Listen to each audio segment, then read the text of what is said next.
आज काय तर म्हणे तिथे मुस्लिम मोहल्ल्यांमध्ये आणि काही तुमच्या मशिदींमध्ये फतवे निघतायत की काँग्रेसच्या उमेदवारांना सगळ्या मुसलमान समाजांनी मदत करावी, मतं द्यावीत, उद्धव ठाकरेंच्या शिवसेनेला मतदान करा.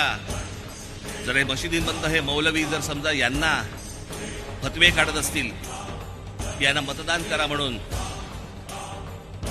मग आज राज ठाकरे तुम्हाला आज फतवा काढतो.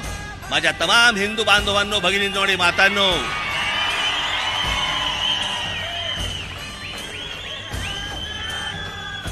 मुरलीधर मोहोळ असतील, भारतीय जनता पक्षाचे काही अजून इतर कुठचे शिंदेचे, अजित पवारांचे जे उमेदवार असतील,